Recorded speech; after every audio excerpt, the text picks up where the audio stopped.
Hey there, my friends. It's Carpo here, and today I would like to talk about how to have a safe and enjoyable trip.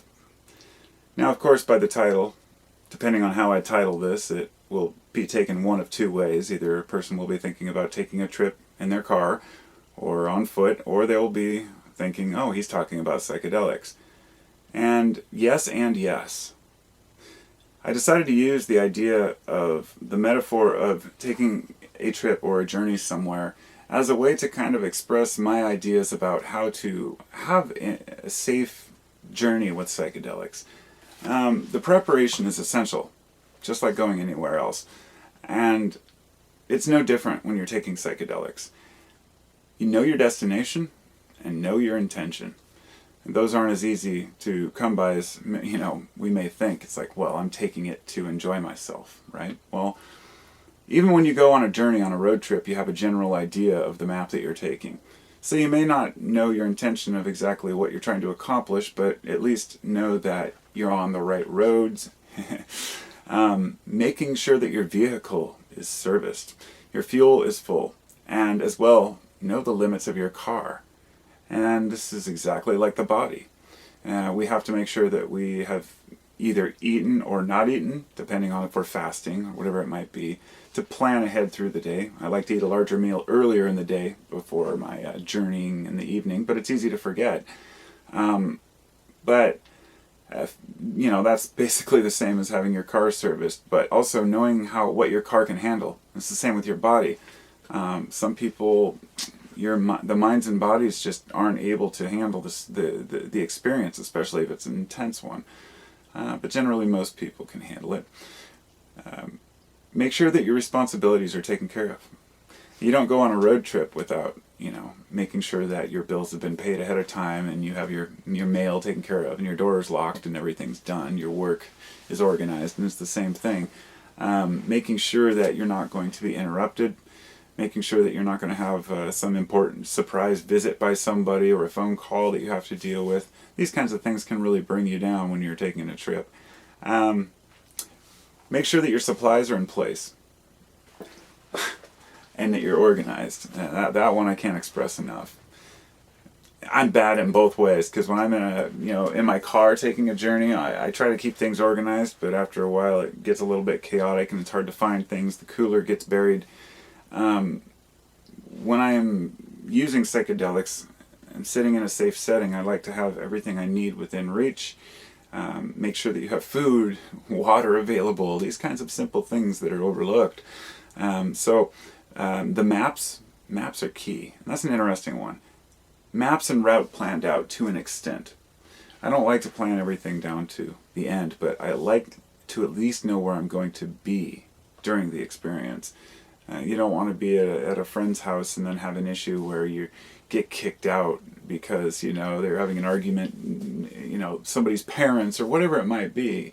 It can really put a damper on an experience. And these are important because for me, integrating my experiences into the trip, to take back with me into the world the next day, it requires a certain amount of comfort, And so the next one would be research the terrain. Look for obstacles. You're always looking out on the road ahead, and that kind of goes along with the planning. Another one is share the sights. Travel with others. Anyone who's taken a trip alone knows that it can be fun to journey. Not trip. In this case, I'm just talking about a short road trip, because I never like taking psychedelics alone. I think that it's more enjoyable when you can share the sights, point things out to each other, and say, oh, look at that, look at that. It's almost like it's similar to a road trip, but you can't bring the pictures back. Okay?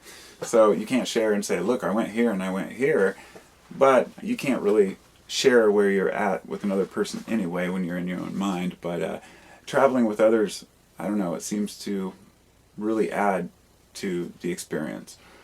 Like I was saying about pictures, you can take notes and pictures, but most of all, just experience the moment.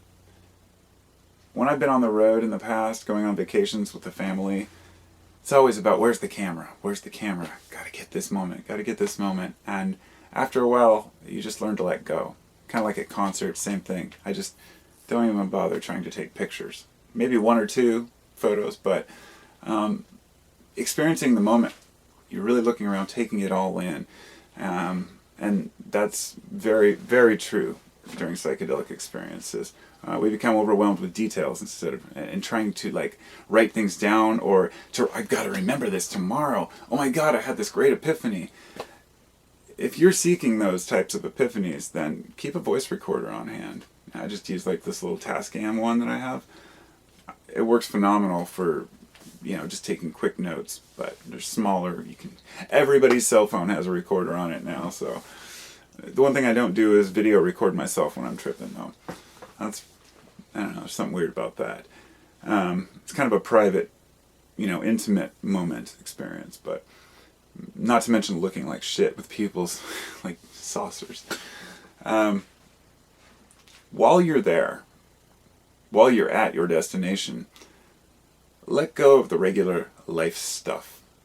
I think this one is really crucial.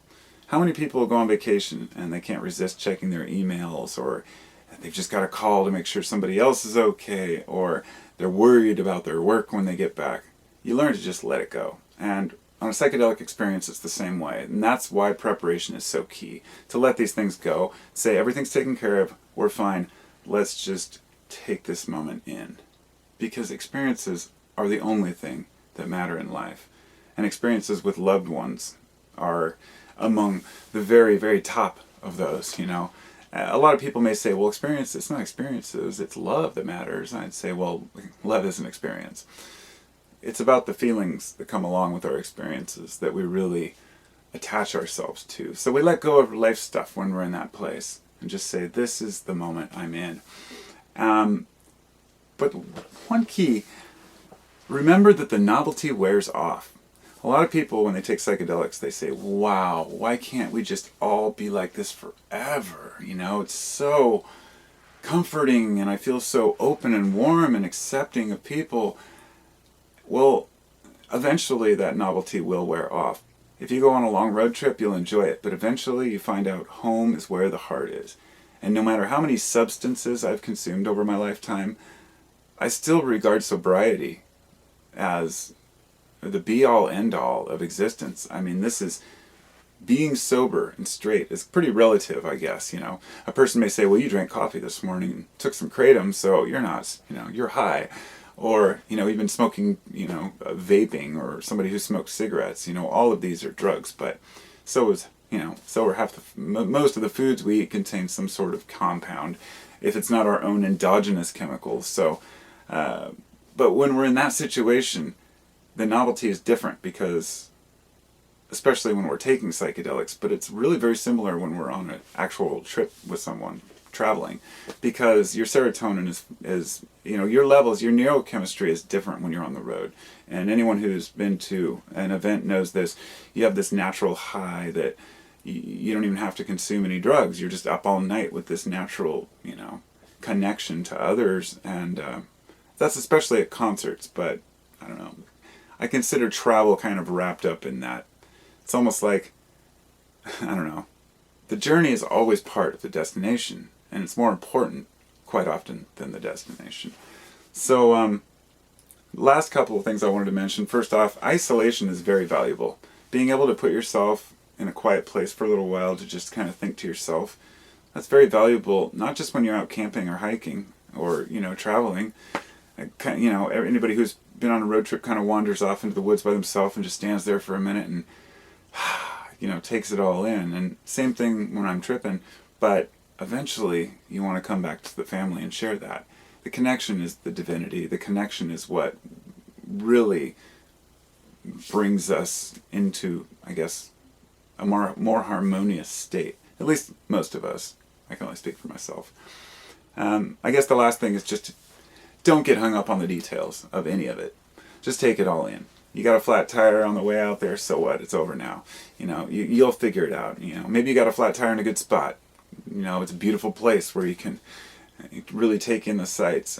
Something might happen during your psychedelic journey, which could trigger what people will call a bad trip. But bad trips are pretty rare overall. They really are. It's usually a lack of preparation that causes a bad trip. And it's very similar in a road trip. if you haven't checked your tires before you left, if you didn't change your oil, if you run out of gas, all these things are operator error. And quite often with the journey, there's a lot of preparation that wasn't done when people do, have a bad trip, or perhaps taking too much. And so that's all I really wanted to share. I hope I've had a few notes on my whiteboard for like a couple weeks now, and I was like, I better just make this video or I'll never make it. I kind of tend to get all these backed up ideas in my head, and I can't get them all down, and I use a dry erase board for just quick notes and stuff, so I can't reuse it for my next notes until I've made this video, right? Take care, everybody. Enjoy your trip. Be well.